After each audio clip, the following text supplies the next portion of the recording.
ನಮಸ್ಕಾರ, welcome back my channel ಅಚ್ಚು ಮಧು vlogs. ಎಲ್ಲರೂ ಹೇಗಿದ್ದೀರಾ? ಎಲ್ಲರೂ ಚೆನ್ನಾಗಿದ್ದೀರಾ ಅಂತ ಭಾವಿಸ್ತಾ ಇವತ್ತಿನ ವಿಡಿಯೋನ ಸ್ಟಾರ್ಟ್ ಮಾಡ್ಕೊಂಡಿದ್ದೀನಿ. ಬೆಳಗ್ಗೆಯಿಂದನೇ ವ್ಲಾಗ್ನ ಸ್ಟಾರ್ಟ್ ಮಾಡ್ಕೊಂಡಿದ್ದೀನಿ. ಮಗ ಇವತ್ತು ಬೆಳಗ್ಗೆನೆ ಎಣ್ಣೆ ಹಾಕೊಂಡು ಮಸಾಜ್ ಮಾಡ್ಕೊತಾ ಇದ್ದಾನೆ. ಇನ್ನ ಎಣ್ಣೆ ಹಾಕಿಲ್ಲ, ಜಸ್ಟ್ ಅವರಪ್ಪ ಎಣ್ಣೆ ಹಾಕೊಂಡು ಹೋಯ್ತಲ್ಲ, ಸೊ ಮಸಾಜ್ ಮಾಡೋದ್ರಲ್ಲಿ ತಗೊಂಡು ಮಸಾಜ್ನ ಮಾಡ್ಕೊತಾ ಇದ್ದಾನೆ. ಇವತ್ತು ಹೆಂಗಿದ್ರು ಎಣ್ಣೆ ಹಾಕ್ಬೇಕಿತ್ತು, ಸೊ ಎಣ್ಣೆ ಹಾಕೋಣ ಅಂತೇಳಿ ಅವನಿಗೆ ಎಣ್ಣೆ ಹಾಕ್ಬಿಟ್ಟು ಇವಾಗ ಮಸಾಜ್ ಮಾಡ್ತಾ ಇದ್ದೀನಿ. ಅವನಿಗೆ ಮಸಾಜ್ ಮಾಡೋದು ಅಂದ್ರೆ ತುಂಬಾ ಇಷ್ಟ. ನೀಟಾಗಿ ಕೂತ್ಕೊಂಡು ಮಸಾಜ್ ಮಾಡಿಸ್ಕೊಂತಾನೆ. ಎಷ್ಟು ಚೆನ್ನಾಗಿ ಮಾಡಿಸ್ಕೊತಾ ಇದ್ದಾನೆ ಅಂತ ನೀವೇ ನೋಡ್ತಿರ್ಬೋದು. ಮಕ್ಕಳಿಗೆ ಯಾವ ರೀತಿ ಎಣ್ಣೆ ಹಾಕ್ತೀನಿ ಅಂತ ಅಂದ್ರೆ ಒಂದಿನ ಬಿಟ್ಟು ಒಂದಿನ ತಲೆಗೆ ಸ್ನಾನ ಮಾಡಿಸೋದು, ಮತ್ತೆ ಯಾವತ್ತು ಸ್ನಾನ ಮಾಡಿಸ್ತೀನಲ್ಲ ಅದ್ರ ಹಿಂದಿನ ದಿನ ನಾನು ಎಣ್ಣೆನೆ ಹಾಕಿ ನೀಟಾಗಿ ಮಸಾಜ್ ಮಾಡಿರ್ತೀನಿ.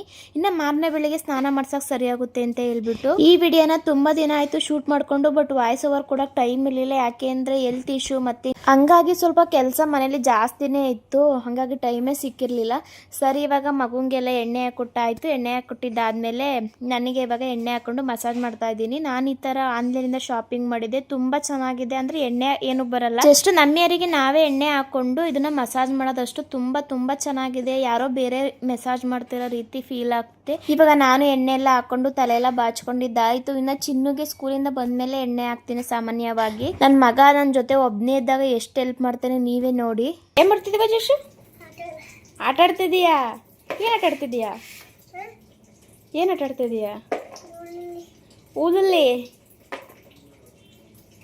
ತುಂಬ ಚಿನ್ನ ಸ್ಕೂಲಿಗೆ ಹೋದ್ಮೇಲೆ ಒಬ್ಬನೇ ಇರ್ತಾನಲ್ವಾ, ಸೊ ಅವನಿಗೂ ಬೇಜಾರಾಗ್ತಿರುತ್ತೆ. ಇನ್ನು ಕೆಳಗಡೆ ಅವ್ರ ಅಪ್ಪ ಗೋಡನಲ್ಲಿ ಇದ್ರೆ ಮಾತ್ರ ಅವ್ನು ಕೆಳಗಡೆ ಹೋಗಿ ಆಟ ಆಡ್ತಾನೆ, ಇಲ್ಲಾಂದ್ರೆ ಕಳ್ಸಕ್ಕೆ ಹೋಗೋದಿಲ್ಲ. ಯಾಕೆಂದ್ರೆ ಬೇರೆಯವರೆಲ್ಲ ಕೆಲಸದಲ್ಲಿ ಬ್ಯುಸಿ ಆಗಿರ್ತಾರಲ್ವಾ, ಸೊ ನೋಡ್ಕೊಳ್ಳೋ ಸ್ವಲ್ಪ ಕಮ್ಮಿ. ಅದಕ್ಕೋಸ್ಕರ ನಾನು ಕೆಲಸ ಮಾಡ್ಕೋಬೇಕು ಅಂದ್ರೆ ನನ್ನ ಮಗ ಫುಲ್ ಬ್ಯುಸಿ ಆಗಿರಬೇಕು, ಹಂಗಾರೆ ನನಗೆ ಕೆಲಸ ಮಾಡ್ಕೊಳಕ್ ಬಿಡ್ತಾನೆ. ಸೊ ಹಂಗಾಗಿ ಇವಾಗ ಗೋಡನಿಂದ ತರಕಾರಿ ತಂದಿದ್ದೆ ಅಂತ ಹೇಳಿದ್ನಲ್ಲ, ಅವನಿಗೆ ಆರ್ಗನೈಸ್ ಮಾಡೋಕ್ಕೆ ಕೊಟ್ಟಿದ್ದೀನಿ. ಇದನ್ನು ಇಲ್ಲಿಗೆ ಹಾಕು ಮಗನೆ, ಈರುಳ್ಳಿ ಕೆಳಗಡೆ ಹಾಕು ಅಂದರೆ ಸೊ ಅವನು ಹಾಕೊಂಡು ಹೋಗ್ತಾನೆ. ಅವನಿಗೂ ಟೈಮ್ ಪಾಸ್ ಆಗುತ್ತೆ. ಮತ್ತು ಈ ಥರ ಮಕ್ಳಿಗೆ ಕೆಲಸ ಅಂದರೆ ಮಲ್ಟಿಪಲ್ ಚಾಯ್ಸ್ ಹೇಳ್ಕೊಡೋದ್ರಿಂದ ಅವ್ರಿಗೂ ಎಲ್ಲೆಲ್ಲಿ ಅನ್ನೋದು ಕರೆಕ್ಟಾಗಿ ಗೊತ್ತಾಗುತ್ತೆ. ಯಾವ್ಯಾವ ವಸ್ತು ಯಾವ ಒಂದೇ ಥರ ಇರೋದು ಮತ್ತು ಬೇರೆ ಥರ ಇರೋದು ಡಿವೈಡ್ ಮಾಡೋಕ್ಕೆ. ಇನ್ನು ಚಿನ್ನೂ ಅಷ್ಟೇ, ಏನಾದ್ರು ಕೆಲಸ ಮಾಡ್ತಾ ಇದ್ರೆ ಅವನು ಸಹ ಜೊತೆ ಕೂಡಿಸ್ಕೊತೀನಿ. ಯಾಕೆ ಅಂದರೆ ಅವರು ಕಲಿತಾ ಹೋಗ್ತಾರೆ ಮುಂದಕ್ಕೆ.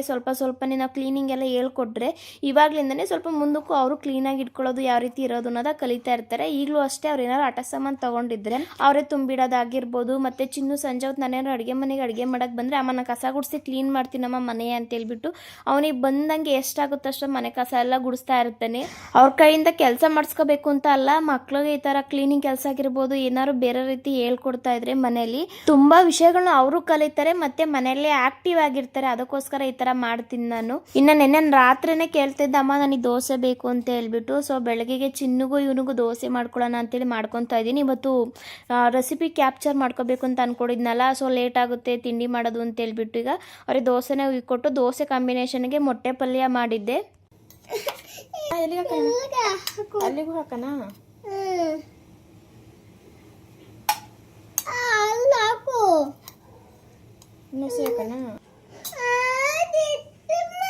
ಚಿತ್ರಾನ್ನ ಈಗ ದೋಸೆ ಕೊಡಂದ್ಬಿಟ್ಟು ಚಿತ್ರಾನ್ನ ಕೊಡು ಅಂತಿದ್ಯಾ? ಚಿತ್ರಾನ್ನ ಮಧ್ಯಾಹ್ನ ಮಾಡ್ಕೊಡ್ತೀನಿ, ಈಗ ತಿಂದಾಯ್ತಾ? ಸಾಂಬಾರ್ ಬೇಕಾ? ತಡೆ ಒಂದು ಬಾಟ್ಲಿ ಬಿಡ್ಕೊಡ್ತೀನಿ. ಪೀ ಬೇಡವಾ? ಪೀ ಹಾಕೊಡೋದಕ್ಕಲ್ಲ, ಮತ್ತೆ ತಿನ್ನೋಡು, ಆಮೇಲೆ ಹೇಳು. ಚೂರು ತಿನ್ನೋಡು. ಈ ನನ್ನ ಮಗ ಹೆಂಗೆ ಅಂತಂದರೆ ಕುಣಿಯೋಕ್ಕಾಗ್ದಲೇ ನೆಲೆ ಡೊಂಕು ಅಂತಾರಲ್ಲ, ಆ ಥರ ತಿನ್ನೋಕ್ಕಾಗ್ದಲೇ ನನಗೆ ಅದು ಬೇಕು ಇದು ಬೇಕು ಅಂತ ಇದ್ದ. ಬೆಳಗ್ಗೆ ಚಿನ್ನು ದೋಸೆ ತಿನ್ನಿಸ್ಬೇಕಾದ್ರೆ ನನಗೂ ಬೇಕು ಅಂತ ಕೇಳ್ತಾ ಇದ್ದ. ಆದರೆ ಇವಾಗ ನೋಡಿದ್ರೆ ದೋಸೆ ಹೋದಾದ್ಮೇಲೆ ನಂಗೆ ಸಾಂಬಾರು ಬೇಕು, ಇಲ್ಲ ಅಂದರೆ ನನಗೆ ಚಿತ್ರಾನ್ನ ಬೇಕು ಅಂತ ಕೇಳ್ತಾನೆ. ಮಕ್ಕಳು ಯಾವ ಟೈಮಲ್ಲಿ ಅವ್ರ ಮೂಡ್ ಹೆಂಗಿರುತ್ತೆ ಅಂತ ಹೇಳೋಕ್ಕಾಗಲ್ಲ ಅಲ್ವಾ. ಸರಿ, ಹಂಗೋ ಹಿಂಗೋ ಅವನಿಗೆ ಪೂಸಿ ಹೊಡೆದು ಇವಾಗ ದೋಸೆನೇ ಹಾಕೊಟ್ಟಿದ್ದೀನಿ, ಮಧ್ಯಾಹ್ನ ಮಾಡ್ಕೊಡ್ತೀನಿ ಅಂತ ಹೇಳ್ಬಿಟ್ಟು ಇವಾಗ ನಮ್ಮನೆಯವ್ರಿಗೆ ಸ್ಮೂತಿ ಮಾಡ್ಕೊಳ್ಳೋಣ ಅಂತೇಳಿ ರೆಡಿ ಮಾಡ್ಕೊತಾ ಇದ್ದೀನಿ. ಸ್ಮೂತಿ ಮಾಡೋದು ತುಂಬ ಈಸಿ. ಡ್ರೈ ಫ್ರೂಟ್ಸ್ಗಳೆಲ್ಲ ನೆನಾಕಿದ್ದೆ ಅಲ್ವಾ, ಅದನ್ನೆಲ್ಲ ಹಾಕೊಂಡು ಒಂದು ಸ್ವಲ್ಪ ಹಾಲು ಮತ್ತೆ ಕಲ್ಸಕ್ರೆ ಪುಡಿ ಮತ್ತೆ ಕರ್ಬೂಜ ಹಣ್ಣಿತ್ತು ಮನೇಲಿ, ಅದನ್ನ ಹಾಕೊಂಡು ಮಿಕ್ಸಿ ಮಾಡ್ಕೊ ಬಂದ್ರೆ ಸ್ಮೂತಿ ರೆಡಿಯಾಗಿ ಹೋಗ್ಬಿಡುತ್ತೆ. ತುಂಬ ಚೆನ್ನಾಗಿರುತ್ತೆ. ನಾನು ಸ್ಮೂತಿನ ಇವತ್ತು ತರ್ತರಿಯಾಗಿ ಅಂದರೆ ನುಣ್ಣು ರುಬ್ಬಿಲ್ಲ, ಬಾಯಿ ಸಿಗ್ಲಿ ಡ್ರೈ ಫ್ರೂಟ್ಸ್ ಎಲ್ಲ ಅಂತ ಹೇಳ್ಬಿಟ್ಟು ಈಗ ಅದ್ರ ಮೇಕೆ ಅಕ್ಸೆ ಬೀಜ ಮತ್ತು ಪಂಪ್ಕಿನ್ ಸೀಡ್ಸ್ನ ಹಾಕಿ ಸರ್ವ್ ಮಾಡಿದ್ರೆ ಮುಗೀತು. ತುಂಬ ಚೆನ್ನಾಗಿರುತ್ತೆ. ನಮ್ಮನೆಯವ್ರಿಗೆ ಇವಾಗ ಮಿಕ್ಸ್ ಮಾಡಿ ಕೆಳಗಡೆ ಕೊಟ್ಟು ಬಂದರೆ ಅವರು ಕುಡ್ಕೊತಾರೆ, ಅವ್ರಿಗೂ ಹೊಟ್ಟೆ ಸ್ವಲ್ಪ ತುಂಬ್ದಂಗೆ ಆಗುತ್ತೆ. ಯಾಕೆಂದರೆ ತಿಂಡಿಗೆ ಬರೋದು ಲೇಟ್ ಆಗುತ್ತಲ್ಲ, ಸೊ ಅದಕ್ಕೆ ಈ ಥರ ಮಾಡ್ಕೊಂಡು ಮಾಡ್ಕೊಡ್ತೀನಿ.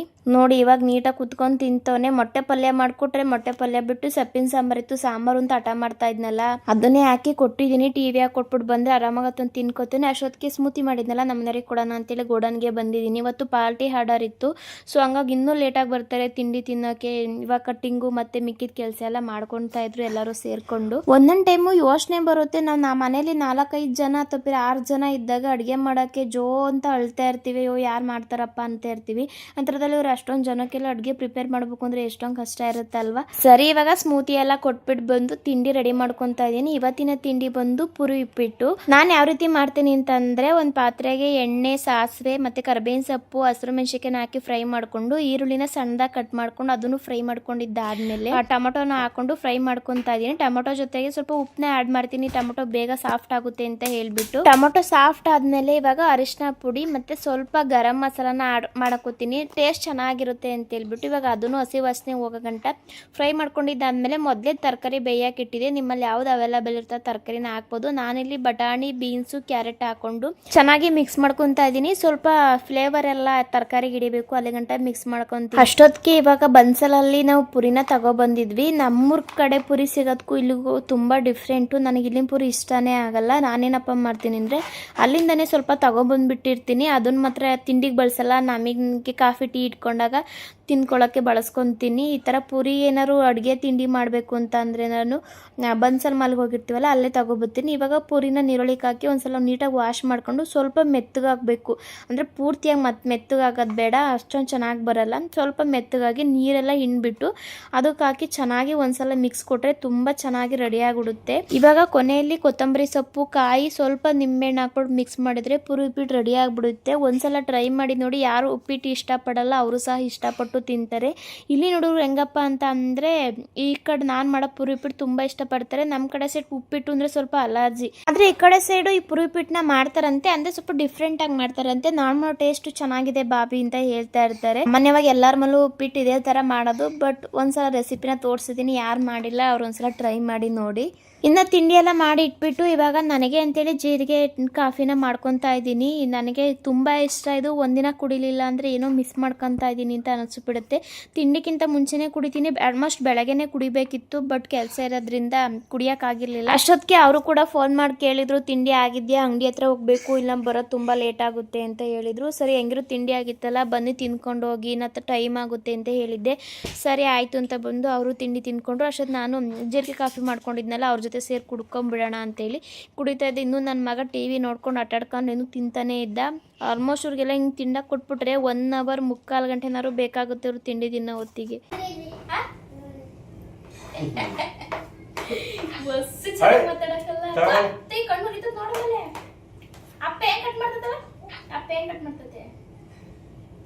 ಈರುಳ್ಳಿ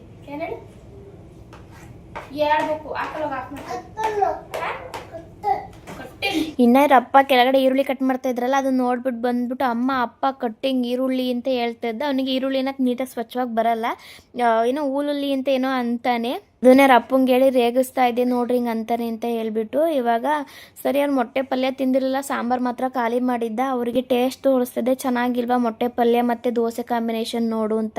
ಚೆನ್ನಾಗಿದೆ, ಇವರು ತಿನ್ನಕ್ಕೆ ಕಳ್ತಾರೆ ಬಿಡು, ಅವ್ರು ಯಾವ್ದ್ರಲ್ಲಿ ಇಷ್ಟ ಆಗುತ್ತೆ ಅದರಲ್ಲೇ ತಿನ್ಕೊಳ್ಳಿ ಅಂತ ಹೇಳ್ತಾ ಇದ್ರು. ಅವರು ತಿಂಡಿ ಎಲ್ಲ ತಿಂದಿದ್ದಾದಮೇಲೆ ಸರಿ ಎಣ್ಣೆ ಹಾಕ್ಕೊಡ್ತೀನಿ, ಒಂದು 5 ನಿಮಿಷ ಕುತ್ಕೋ ಅಂತ ಹೇಳ್ಬಿಟ್ಟು ಅವ್ರಿಗೂ ಸಹ ಎಣ್ಣೆ ಹಾಕ್ಕೊಡ್ತಾ ಇದ್ದೀನಿ. ಸಾಮಾನ್ಯವಾಗಿ ಬೆಳಗ್ಗೆ ಹೊತ್ತು ಕ್ರಿಕೆಟ್ ಆಡೋಕೆ ಹೋಗ್ತಾರಲ್ಲ, ಆವಾಗಲೇ ಅವರೇ ಕೂಡ ಎಣ್ಣೆ ಹಾಕ್ಕೊಂಡು ಮಸಾಜ್ ತರಿಸಿದ್ದೀನಲ್ಲ ಅದ್ರಲ್ಲಿ ಮಸಾಜ್ ಮಾಡ್ಕೊಂಡು ಹೋಗ್ತಾರೆ. ಇವತ್ತು ಟೈಮ್ ಆಗಿತ್ತು ಅಂತ ಹೇಳ್ಬಿಟ್ಟು ಪಾರ್ಟಿ ಆರ್ಡ್ರ್ ಬೇರೆ ಇತ್ತು ಅಂತ ಹೇಳಿದ್ನಲ್ಲ, ಸೊ ಹಂಗಾಗಿ ಇವತ್ತು ಕ್ರಿಕೆಟ್ ಸ್ಕಿಪ್ ಮಾಡಿದ್ರು. ಹಂಗಾಗಿ ನಾನೇ ಎಣ್ಣೆ ಹಾಕ್ಕೊಟ್ಟೆ, ಅವರು ಅಂಗಡಿ ಹತ್ರಕ್ಕೆ ಹೋದ್ರು. ಇನ್ನು ತಿಂಡಿ ಎಲ್ಲ ಆಗಿತ್ತಲ್ಲ, ಸರಿ ನಿನ್ನೆ ಸಂಜೆ ಗಡಿಯಾರ ಶೆಲ್ ನಿಂತು ಹೋಗಿತ್ತು. ಸೊ ಮನೆಯಲ್ಲಿ ಗಡಿಯಾರ ನಿಲ್ಬಾರ್ದು, ಟೈಮ್ ಸರಿ ಇರಲ್ಲ ಅಂತ ಹೇಳ್ತಾ ಇರ್ತಾರೆ ದೊಡ್ಡವರು. ಹಂಗಾಗಿ ಸಂಜೆನ ತರಿಸಿದ್ದೆ, ಬಟ್ ಹಾಕೋಕ್ಕೆ ಟೈಮ್ ಇರಲಿಲ್ಲ. ಇವಾಗಲಾರ ಹಾಕೋಣ, ಹೆಂಗರು ಫ್ರೀ ಆಗಿದ್ದೀನಲ್ವಾ, ಈ ಥರ ಚಿಕ್ಕ ಪುಟ್ಟ ಕೆಲಸಗಳು ಮುಗಿಸ್ಕೊಳ್ಳೋಣ ಚಿನ್ನು ಬರೋಷ್ಟೊತ್ತಿಗೆ ಅಂತ ಹೇಳ್ಬಿಟ್ಟು. ಈ ಗಡಿಯಾರ ಬಂದು ಆನ್ಲೈನಿಂದ ಪರ್ಚೇಸ್ ಮಾಡ್ಕೊಂಡಿರೋದು. ನಿಮ್ಗೇನಾದರೂ ಬೇಕು ಅಂದರೆ ಲಿಂಕ್ ಅಂತ ಕಮೆಂಟ್ ಮಾಡಿ, ನಾನು ಲಿಂಕ್ ಇಲ್ಲಾಂದರೆ ಡಿಸ್ಕ್ರಿಪ್ಷನ್ ಲಿಂಕ್ ಕೊಟ್ಟಿರ್ತೀನಿ, ಚೆಕ್ ಮಾಡ್ಕೊಳ್ಳಿ. ಇಲ್ಲ ಅಂದರೆ ಈ ಗಡಿಯಾರ ತುಂಬ ಅಂದರೆ ತುಂಬ ಚೆನ್ನಾಗಿದೆ, ಮತ್ತು ತುಂಬ ಕಡಿಮೆ ಪ್ರೈಸಿಗೆ ಸಿಕ್ತು ಅಂತಲೇ ಹೇಳ್ಬೋದು. ಇದ್ರ ಅಮೌಂಟು ಸರಿಯಾಗಿ ನೆನಪಿಲ್ಲ, ನಾನು ತಗೊಂಡಿದ್ದಕ್ಕೆ ಆಫರ್ ಇತ್ತು, ಸೊ ಹಂಗಾಗಿ ತಗೊಂಡಿದ್ದೆ. ಈಗ ಎಷ್ಟಿದೆ ಅಂತ ಗೊತ್ತಿಲ್ಲ, ಒಟ್ಟಿನಲ್ಲಿ ಲಿಂಕ್ ಕೊಟ್ಟಿರ್ತೀನಿ, ಚೆಕ್ ಮಾಡ್ಕೊಳ್ಳಿ. ಮತ್ತು ಇದು ಪಿಕಾಕು ಮತ್ತು ವುಡನ್ದು ಗಡಿಯಾರ.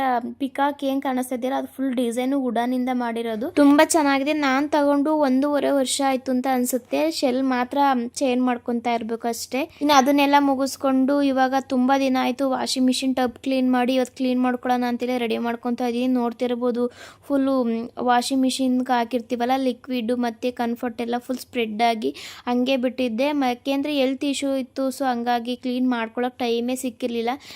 ಬಟ್ಟೆ ವಾಶಿಗೆ ಹಾಕೋದು ಮತ್ತೆ ತೆಗೆಯೋದು ಒಣ ಹಾಕ್ಬಿಟ್ಟು ಬರೋದು ಅಷ್ಟೇ ಮಾಡ್ತಾ ಇದ್ದೆ. ಇವಾಗ ಹೆಂಗಿರೋ ಸ್ವಲ್ಪ ಆರಾಮಾಗಿದ್ದೀನಿ. ಇವಾಗ್ಲಾದ್ರು ಕ್ಲೀನ್ ಮಾಡ್ಕೊಳ್ಳೋಣ ಅಂತೇಳಿ ಕ್ಲೀನ್ ಮಾಡ್ಕೊತಾ ಇದ್ದೀನಿ. ಸಾಮಾನ್ಯವಾಗಿ ಯಾವಾಗಲೂ ಹಿಂಗೆ ಬಿಡಲ್ಲ ನಾನು ಗಲೀಜಾಗಿರೋಕ್ಕೆ, ಅವಾಗಲೇ ಕ್ಲೀನ್ ಮಾಡ್ಕೊಂಡ್ಬಿಡ್ತೀನಿ. ಈ ಸಲ ಅಂದರೆ ಸ್ವಲ್ಪ ರಿಸ್ಕ್ ಅನ್ನಿಸ್ತು. ಮಕ್ಕಳು ನೋಡಿಕೊಂಡು ನಮ್ಮನ್ನು ನಾವೇ ನೋಡ್ಕೋಬೇಕು ಅನ್ನೋದು ಸ್ವಲ್ಪ ಕಷ್ಟ ಅನ್ನಿಸ್ತು. ಹಂಗಾಗಿ ಈ ಥರ ಗಲೀಜಾಗ್ಬಿಟ್ಟೈತೆ. ಕಂಪ್ಲೀಟಾಗಿ ನಾನು ಯಾವ ಥರ ವಾಷಿಂಗ್ ಮಿಷಿನ್ ಟಬ್ ಕ್ಲೀನ್ ಮಾಡ್ಕೊತೀನಿ ಅದ್ರ ಜೊತೆಗೆ ಸ್ವಲ್ಪ ಟಿಪ್ಸ್ಗಳು ಕೊಡೋಣ ಅಂತ ಅಂದ್ಕೊಂಡಿದ್ದೀನಿ. ಇವಾಗ ಲಿಕ್ವಿಡ್ ಹಾಕ್ತೀವಲ್ಲ ಅದು ಮತ್ತೆ ಕೆಳಗಡೆ ನೀರು ಎಕ್ಸ್ಟ್ರಾ ನೀರು ಹೋಗೋಕ್ಕೆ ಕೊಟ್ಟಿರ್ತಾರಲ್ಲ ಪೈಪಿಂದು ಆ ಥರದ್ದೆಲ್ಲ ಮುಚ್ಚಳ ಎಲ್ಲ ತೆಗೆದುಬಿಟ್ಟು ಒಂದು ವಿಮ್ ಜೆಲ್ ಹಾಕ್ಬಿಟ್ಟು ಒಂದು ಬೋಸಿಗೆ ನೆನೆ ಹಾಕಿದ್ದೀನಿ. ನೀಟಾಗಿ ಆರಾಮಾಗಿ ಕ್ಲೀನ್ ಮಾಡ್ಕೊಳಕ್ಕೆ ಈಸಿ ಆಗುತ್ತೆ ಅಂತ ಅಷ್ಟೊತ್ತಿಗೆ ಇವಾಗ ಒಂದು ಸ್ಕ್ರಬ್ ತಗೊಂಡು ಒಳಗಡೆ ಎಲ್ಲ ಕ್ಲೀನ್ ಮಾಡ್ಕೊತಾ ಇದ್ದೀನಿ. ವಿಡಿಯೋದಲ್ಲಿ ನೋಡ್ತಾ ಇರ್ಬೋದು ಫುಲ್ ಎಷ್ಟು ಎಲ್ಲ ಆಗಿದೆ ಅಂತ ಹೇಳ್ಬಿಟ್ಟು. ನಾನು ಕ್ಲೀನ್ ಮಾಡ್ಕೋಬೇಕಾದ್ರೆ ಸ್ವಲ್ಪ ಟೂತ್ ಪೇಸ್ಟ್ ಹಾಕ್ತೀನಿ, ಯಾಕೆಂದರೆ ಸ್ಮೆಲ್ಲು ಚೆನ್ನಾಗಿರುತ್ತೆ ಅಂತ ಹೇಳ್ಬಿಟ್ಟು ಟೂತ್ ಪೇಸ್ಟ್ ಮತ್ತು ಸ್ವಲ್ಪ ವಿಮ್ ಜೆಲ್ನ ಹಾಕ್ಕೊಂಡು ಇವಾಗ ಎಲ್ಲನೂ ಪ್ರತಿಯೊಂದು ಕ್ಲೀನ್ ಮಾಡ್ಕೊತೀನಿ. ನಾವು ಟಬ್ ಕ್ಲೀನಿಗೆ ಆಪ್ಷನ್ ಇರುತ್ತೆ, ಅದನ್ನು ಟಬ್ ಕ್ಲೀನ್ ಆದಮೇಲೆ ಕ್ಲೀನ್ ಮಾಡ್ಕೋಬೋದು. ಬಟ್ ಫಸ್ಟೇ ಕ್ಲೀನ್ ಮಾಡೋದ್ರಿಂದ ಈ ಥರ ಏನಿರುತ್ತೆ ಸಣ್ಣ ಪುಟ್ಟ ಅಂದರೆ ಜಾಸ್ತಿ ಗಲೀಜಾಗಿರುತ್ತಲ್ಲ ಅದೆಲ್ಲ ನೀಟಾಗಿ ಹೋಗುತ್ತೆ. ಮತ್ತು ವಾಷಿಂಗ್ ಮಿಷಿನ್ ಎಲ್ಲ ತೊಳೆದಾದ್ಮೇಲೆ ಇನ್ನೊಂದ್ಸಲ ನೀಟಾಗಿ ಒರೆಸ್ಕೊಬಿಟ್ರೆ ವಾಷಿಂಗ್ ಮಿಷಿನ್ ರೆಡಿಯಾಗಿ ಹೋಗ್ಬಿಡುತ್ತೆ. ತುಂಬ ದಿನ ಆಗಿತ್ತು ಕ್ಲೀನ್ ಮಾಡಿಕೊಂಡು, ಎಷ್ಟು ಗಲೀಜಿದೆ ನೋಡ್ತಾ ಇರ್ಬೋದು. ನನಗೆ ಕ್ಲೀನ್ ಮಾಡೋಕ್ಕೆ ಬೇಜಾರಾಗ್ತಾ ಇತ್ತು, ಯಾಕೆಂದರೆ ನನಗೆ ಮನೆ ಕೆಲಸದಲ್ಲಿ ಹೆಲ್ಪ್ ಮಾಡೋದು ಅಂದರೆ ಇದು ಇವಳು ಒಬ್ಬಳೇ ಅಂತಲೇ ಹೇಳ್ಬೋದು. ನಾನು ಇದರಲ್ಲಿ ಒಬ್ಳು ಅಂತ ಅಂದ್ಕೊಂಡಿದ್ದೀನಿ. ಯಾಕೆಂದರೆ ನನಗೆ ಬಟ್ಟೆ ತೊಳೆಯೋದಾಗಿರ್ಬೋದು, ಬೆಡ್ಶೀಟು ಪ್ರತಿಯೊಂದು ಹಾಕಿದಾಗ ನೀಟಾಗಿ ಕ್ಲೀನ್ ಮಾಡಿಕೊಡುತ್ತೆ. ಅಂಥ ವಸ್ತುನ ನಾನು ಈ ಥರ ಮಾಡಿಕೊಟ್ಟಿದ್ದೀನಲ್ಲ ಅಂದ್ಕೊಂಡೆ. ಪರಿಸ್ಥಿತಿ ಏನು ಮಾಡೋಕ್ಕಾಗಲ್ಲ. ಇವಾಗ ನೀಟಾಗಿ ಡೋರ್ ಆಗಿರ್ಬೋದು ಒಳಗಡೆ ಮತ್ತೆ ಎಕ್ಸ್ಟ್ರಾ ನೀರು ಹೋಗ್ತಲ್ಲ ಅದನ್ನೆಲ್ಲ ನೀಟಾಗಿ ಒಂದು ಸ್ಕ್ರಬ್ಬಿಂದ ಉಜ್ಜಿ ತೊಳೆದು ಇವಾಗ ಒಂದು ಒಣೆ ಬಟ್ಟೆಯಲ್ಲಿ ಒರೆಸ್ಕೊತಾ ಇದ್ದೀನಿ. ಆದಷ್ಟು ವಾಷಿಂಗ್ ಮಿಷಿನ್ನ ನೀಟಾಗಿ ಯೂಸ್ ಮಾಡ್ಕೊಳ್ಳಿ, ಯಾಕೆಂದರೆ ಲೈಫ್ ಸ್ಟ್ರಾಂಗ್ ಬರೋದು ಮತ್ತು ನಮಗೆ ಹೆಲ್ಪ್ ಮಾಡೋದು ಕೂಡ ಆಗಿರುತ್ತೆ. ಟಬ್ಬಲ್ಲಿ ಏನು ಹಾಕಿದ್ದೀನಲ್ಲ ಅದನ್ನು ಸಹ ಒಂದು ಟೂತ್ ಬ್ರಷ್ನ ನೀಟಾಗಿ ಉಜ್ಕೊತಾ ಇದ್ದೀನಿ. ಎಲ್ಲೆಲ್ಲಿ ಸಂಧಿ ಎಲ್ಲ ಇರುತ್ತಲ್ಲ ಹಂಗಾಗಿ ಪೌಡರ್ ಹಾಕ್ಬೋದು, ಆದರೆ ನಾವು ಈ ಥರ ಉಜ್ಜಿ ತೊಳೆಯೋದ್ರಿಂದ ಎಲ್ಲಿ ಚಿಕ್ಕ ಪುಟ್ಟ ಇದರಿಂದಲೂ ಸಹ ಕ್ಲೀನ್ ಆಗಿಬಿಡುತ್ತೆ. ವಾಷಿಂಗ್ ಮಿಷಿನ್ ಟಿಪ್ ಏನಪ್ಪ ಅಂತಂದರೆ ನಾವು ಬಟ್ಟೆ ಹಾಕ್ಬೇಕಾದ್ರೆ ಮಡ್ಚಿ ಬಿಚ್ಚಾಕಿರ್ತೀವಲ್ಲ, ಸೊ ಅದನ್ನು ಸರಿ ಮಾಡಿ ಹಾಕಿ ಹಂಗೆ ಹಾಕೋದಾದ್ರೆ ಕೊಳೆ ನೀಟಾಗಿ ಹೋಗ್ಬಿಡುತ್ತೆ. ಮತ್ತು ಇನ್ನೊಂದು ಟಿಪ್ ಏನಂತ ಅಂದರೆ ಇವಾಗ ಒಂದೊಂದು ಕಲೆ ಹೋಗೋದೇ ಇಲ್ಲ, ಫುಲ್ಲು ಡ್ರೈ ಆಗಿಬಿಟ್ಟಿರ್ತಲ್ಲ ಅದನ್ನು ನೀವು ಒಂದು ನಿಂಬೆಹಣ್ಣು ಮತ್ತು ಅಡುಗೆ ಸೋಡಾನ ಹಾಕ್ಕೊಂಡು ನೀಟಾಗಿ ಅಲ್ಲಿ ಬ್ರಷ್ ಮಾಡಿಕೊಂಡು ಆಮೇಲೆ ವಾಷಿಂಗ್ ಮಿಷಿನ್ ಬಟ್ಟೆ ಹಾಕೋದ್ರಿಂದ ಅದು ಕೂಡ ಕ್ಲೀನ್ ಆಗಿಬಿಡುತ್ತೆ. ಇವಾಗ ವಾಷಿಂಗ್ ಮಿಷಿನ್ ಎಲ್ಲ ಕ್ಲೀನ್ ಮಾಡಿಕೊಂಡು ಇವಾಗ ವಾಷಿಂಗ್ ಮಿಷಿನ್ ಪೌಡರ್ನ ಹಾಕ್ತಾ ಇದ್ದೀನಿ. ಫಸ್ಟು ಲಿಕ್ವಿಡ್ ಹಾಕ್ತೀವಲ್ಲ ಅಲ್ಲೊಂದು ಸ್ವಲ್ಪ ಹಾಕ್ಬಿಟ್ಟು ಇನ್ನು ಒಳಗಡೆ ಟಬ್ಬು ಮತ್ತು ಈ ಥರ ರಬ್ಬರ್ ಕೊಟ್ಟಿರ್ತಾರೆ ಅಲ್ಲಿಗೂ ಸಹ ಹಾಕ್ತಿದ್ದೀನಿ, ಇನ್ನೂ ನೀಟಾಗಿ ಕ್ಲೀನ್ ಆಗಲಿ ಅಂತ ಹೇಳ್ಬಿಟ್ಟು. ವಾಷಿಂಗ್ ಮಿಷಿನ್ ಪೌಡರ್ ಎಲ್ಲ ಹಾಕ್ಬಿಟ್ಟು ಇವಾಗ ಟಬ್ ಕ್ಲೀನ್ ಅಂತ ಆಪ್ಷನ್ ಇರುತ್ತಲ್ಲ, ಸೊ ಅದು ಟಬ್ ಕ್ಲೀನಿಗೆ ಆಪ್ಷನಿಗೆ ಕೊಟ್ಟರೆ ಸಾಕು. ಟೈಮಿಂಗ್ಸು ಅದೇ ಫಿಕ್ಸ್ ಮಾಡ್ಕೊಳ್ಳುತ್ತೆ ಮತ್ತು ನಾವು ಟೆಂಪ್ರೇಚರ್ ಆಗಿರ್ಬೋದು ಮತ್ತು ಸ್ಪೀಡ್ ಆಗಿರ್ಬೋದು ಏನೋ ಕೂಡ ಅವಶ್ಯಕತೆ ಇರಲ್ಲ, ಅದೇ ಟೈಮಿಂಗ್ ಫಿಕ್ಸ್ ಮಾಡ್ಕೊಬಿಡುತ್ತೆ. ಸೊ ಇವಾಗ ಟೈಮಿಂಗ್ಸ್ನ ಎಷ್ಟು ಬಂದಿದೆ ಅಂತ ಹೇಳ್ಬಿಟ್ಟು ತೋರಿಸ್ತೀನಿ. ಇವಾಗ ನಮ್ಮದು ವಾಷಿಂಗ್ ಮಿಷಿನ್ ಬಂದು LG ಕಂಪ್ನಿದು ಮತ್ತು 9 kgದು ವಾಷಿಂಗ್ ಮಿಷಿನ್ನು. ಇದರಲ್ಲಿ ಬೆಡ್ಶೀಟು ನಾವು ಉಲ್ಲನ್ ಬೆಡ್ಶೀಟು ಕೂಡ ಹಾಕ್ಬೋದು. ಒಂದು ಬೆಡ್ಶೀಟ್ ಹಾಕಿದರೆ ನೀಟಾಗಿ ತೊಳೆದು ಒಣಗಿಸಿ ಕೊಡುತ್ತೆ. ಟೈಮ್ ನೋಡ್ತಾ ಇರ್ಬೋದು 1 hour 12 ನಿಮಿಷ ತೋರಿಸ್ತಾ ಇದೆ. ಎಷ್ಟು ಚೆನ್ನಾಗಿ ತೊಳಿತಾ ಇದೆ ನೋಡಿ ವಾಷಿಂಗ್ ಮಿಷಿನ್ನು. ಒಳಗಡೆ ತೋರಿಸ್ತಾ ಇದ್ದೀನಿ. ಮತ್ತು ನಾವು ಲಿಕ್ವಿಡ್ ಹಾಕಿರ್ತೀವಲ್ಲ ಅಲ್ಲಿಗೂ ಪೌಡರ್ ಹಾಕಿರ್ತೀರಲ್ಲ ಅಲ್ಲೂ ಸಹ ವಾಟರ್ ಬಂದು ಅಲ್ಲೂ ಕ್ಲೀನಾಗಿ ಕಂಪ್ಲೀಟ್ ಆಗಿರುತ್ತೆ. ನೀವು ಬಟ್ಟೆ ವಾಶ್ಗೆ ಹಾಕ್ತಿರಲ್ಲ, ಬಟ್ಟೆ ವಾಶ್ಗೆ ಹಾಕಿದ್ದಾದ್ಮೇಲೆ ಮತ್ತೆ ಕೆಳಗಡೆ ಎಕ್ಸ್ಟ್ರಾ ನೀರು ಹೋಗೋಕ್ಕೆ ಕೊಟ್ಟಿರ್ತಾರಲ್ಲ ಅದನ್ನ ನೀವು ಯಾವಾಗ ವಾಶಿಗೆ ಹಾಕ್ತಿರಲ್ಲ ಬಟ್ಟೆ, ಸೊ ಅವಾಗೆಲ್ಲ ನೀಟಾಗಿ ನೀರು ತೆಗೆದುಬಿಡಿ, ಇಲ್ಲಾಂದರೆ ಸ್ಮೆಲ್ ಬರೋ ಸಾಧ್ಯತೆ ಜಾಸ್ತಿ ಇರುತ್ತೆ. ಆದಷ್ಟು ವಾಷಿಂಗ್ ಮಿಷಿನ್ಗೆ ನೀಟಾಗಿ ನೋಡ್ಕೊಳ್ಳಿ ಮತ್ತು ಜಿರಳೆಲ್ಲ ಹೋಗದೆ ಥರ ನೋಡ್ಕೊಳ್ಳಿ. ವಾಷಿಂಗ್ ಮಿಷಿನ್ ಬಟ್ಟೆ ಎಲ್ಲ ತೊಳೆದಿದ್ದಾದಮೇಲೆ ಮತ್ತೆ ನಾನು ಈ ರಬ್ಬರ್ ತೋರಿಸ್ತಾ ಇದ್ದೀನಲ್ಲ, ಇಲ್ಲಿ ಕಾಟನ್ ಬಟ್ಟೆ ತಗೊಂಡು ನೀರು ಇಲ್ದಂಗೆ ಸ್ವಲ್ಪನೂ ಒರೆಸ್ಕೊಳ್ಳಿ. ಮತ್ತು ಕೆಳಗಡೆನೂ ಸಹ ನಾನು ಓಪನ್ ಮಾಡಿಕೊಂಡು ನೀರನ್ನ ತೆಗೆದು ಮತ್ತೆ ಒರೆಸ್ಬಿಟ್ಟು ಹಾಕ್ತಾ ಇದ್ದೀನಿ. ಏಕೆಂದರೆ ಜಾಸ್ತಿ ನೀರು ಸ್ಟೋರೇಜ್ ಆದರೂ ಕೂಡ ಸ್ಮೆಲ್ ಜಾಸ್ತಿ ಬರುತ್ತೆ. ಇವಾಗ ವಾಷಿಂಗ್ ಮಿಷಿನ್ ಡೋರ್ ಎಲ್ಲನೂ ನೀಟಾಗಿ ಒಂದು ಕಾಟನ್ ಬಟ್ಟೆಯಲ್ಲಿ ಒರೆಸ್ಕೊಂಡಾದ್ಮೇಲೆ ನೀವು ಒಂದು 10 ನಿಮಿಷ ತಪ್ಪಿರ 5 ನಿಮಿಷ ಡೋರ್ ಓಪನ್ ಮಾಡಿ ಬಿಟ್ಬಿಡಿ, ಇನ್ನೂ ಚೆನ್ನಾಗಿ ಡ್ರೈ ಆಗುತ್ತೆ. ಹಂಗಾಗಿ ಬ್ಯಾಡ್ ಸ್ಮೆಲ್ಲನ್ನು ಸಹ ನಾವು ತಡಿಬೋದು. ಇವಾಗ ನೋಡ್ತಾ ಇರ್ಬೋದು ವಾಷಿಂಗ್ ಮಿಷಿನ್ ಎಷ್ಟು ಚೆನ್ನಾಗಿ ಕ್ಲೀನ್ ಆಗಿದೆ ಅಲ್ವಾ. ಇವತ್ತು ಸಮಾಧಾನ ಆಯಿತು ಒಂದು ಸ್ವಲ್ಪ. ನೀವು ವಾಷಿಂಗ್ ಮಿಷಿನ್ಗೆ ಬಟ್ಟೆ ಹಾಕ್ಬೇಕಾದ್ರೆ ಫುಲ್ ಲೋಡಾಗಿ ಮಾತ್ರ ಹಾಕಕ್ಕೆ ಹೋಗ್ಬಿಡಿ. ನಮಗೇನಾದರೂ ಹೊಟ್ಟೆ ಲೋಡ್ ಆಯಿತು ಅಂದರೆ ಎಷ್ಟು ಕಷ್ಟಪಡ್ತೀವಲ್ಲ ಓಡಾಡೋಕ್ಕೆ, ಅದಕ್ಕೂ ಅದೇ ಥರ ಆಗುತ್ತೆ, ಕಷ್ಟ ಆಗುತ್ತೆ.